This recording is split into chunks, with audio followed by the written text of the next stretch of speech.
is a beautiful Sunday morning. I'm sitting with the moon that way under the trees. I just got back from a nice 4-mile walk or so.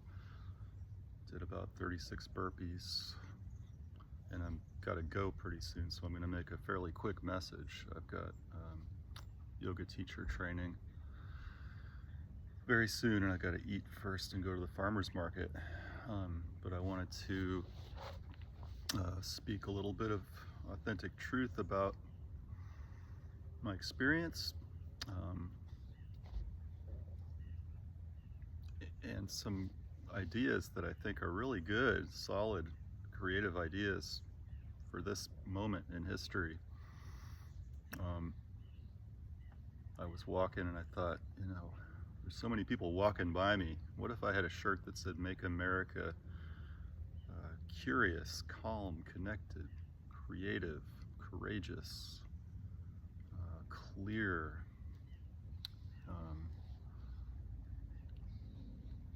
And those other 3 C's, any other C's, again, make America those things again. And put up a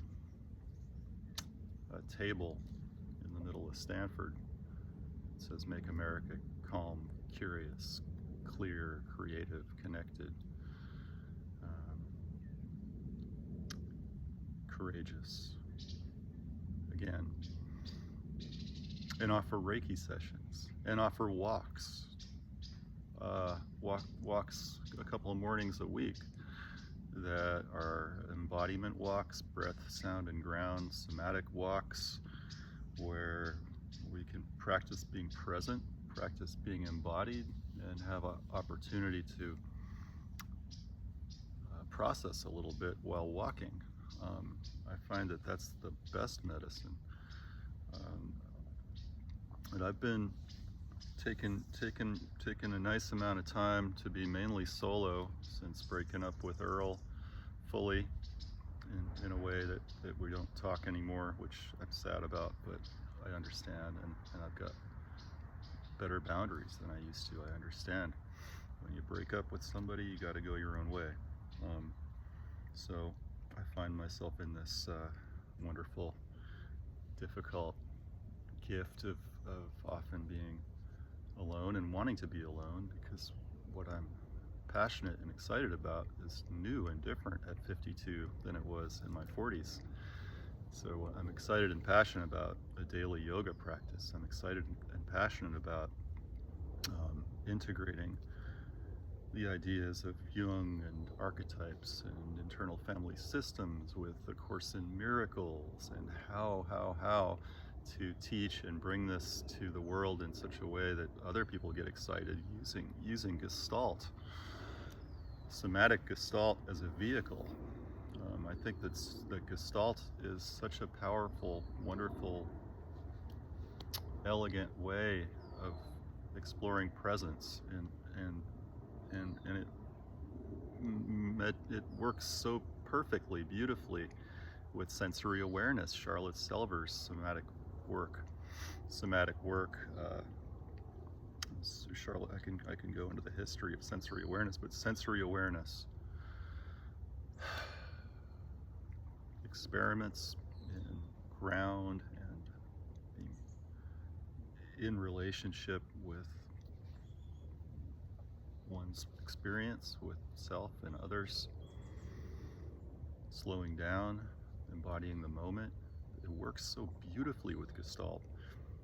And the part that's vulnerable to say is that I've got so much fear and resistance about bringing this into the world, so much worry and fear about being rejected and not doing it right or perfect. I mean, I've trained, I've got all this lived experience. I've been doing massage and body work for 15 years, and people love this certain type of body work that I give, deep body work. But actually, I tire myself with that, and at the moment, I'm super passionate and excited about Reiki. I'm lit up by energy work. If I give table sessions, it's going to be kind of a merging of craniosacral Reiki and ZB and some massage, but doing these mega sesh, you know, that 40s-year-old Lars gave is just not. So my prayer is to give myself permission to just be a crazy, wild missionary of human potential. You know, be an army of one. But you know what I want is to have some help. I need help. I've been operating on a very shoestring budget for a very long time. You know, helping where I can, and also like you, like everybody, you know, coping with and managing lower vibrational experiences, fear, grief, rage, all the stuff that comes up in this political situation we're in. And I think that this moment, when there's so much polarization and so much rage and so much blame in the politicians, we know who they are, gain power by blaming, and then we blame them. And the truth is,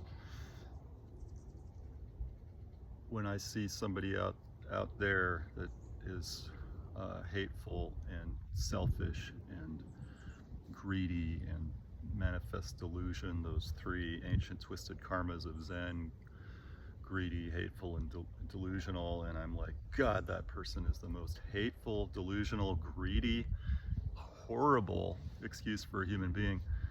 There's actually a part of me and a part of you that's got that shadow in us. And so when we see it out there and project it, it just gets bigger and worse. The way out is through. The way out is for people who are in the healing arts field and in the leadership, compassionate, courageous, conscious leadership field, to activate right now and activate one another and empower one another to say, we don't need to live in a society that's so polarizing, that and so divorced from nature and so divorced from taking self-responsibility, that we just become meek and in the shadows and weak and unsupported, which is what I've been doing, feeling that way. Like, I don't know who to turn to. I 86'd Facebook. I turned off Facebook fully. I mean, I could reactivate it, but I think that it's been the cause of so much polarization and addiction in me and out in the world, that I don't want to be there. I started to make these YouTube confessionals, but even like making YouTube confessionals, I'm like, I get afraid that ICE will target my family, you know, if they hear me speaking about political matters, you know. So I'm no different than you, but I don't want to live in fear. So the solution oriented, is to get out there and stand for something that's good and happy and loving and free, like make America the 8C's of IFS again, whatever they are: clear, calm, connected, creative, courageous, and the rest. You know, I'm making this off the cuff, so I'm willing to start to make talks. You know, I'm like in my power, in my strength, but the one thing I'm missing is community support, and that's the one thing I've got to actually step back into somehow. And I do feel confused about how to do it without social media, because social media overwhelmed me, and then I completely blended with my egoic shadow parts for quite some time, to the degree that I had a horrible down spiraling long night of the soul. It lasted for years, got completely overwhelmed by addictions to substance management to try to ease my fear, my anxiety and depression. But the anxiety and depression was about wanting to be of service, but I'm stopping myself. So it's very vulnerable to talk about those hard times, because I understand that people really judge one for being in what most people say is recovery, etc. like that. Recovery is just so loaded. Well, I am, I'm in recovery, or I've recovered. What would really recover me even more would be to feel like I've got some support, and lots of support, in fact, and people who are willing to stand for love and kindness and forgiveness and gratitude and all the good things that we know are good. Okay, I'm not stopping at 11:11. I'm no fucking Earth Angel. Peace.